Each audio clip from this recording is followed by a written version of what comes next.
Hello, in this video I want to show you how to add products in Temu app.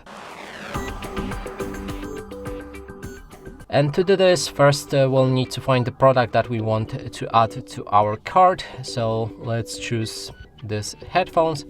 Then we can see add to cart on the bottom. Click on it. You'll be able to change the color or quantity of items you want to add, and sometimes there's different options, sometimes there's not even one option. So I mean, there's always actually one option, but you don't get the option to customize the colors and etc.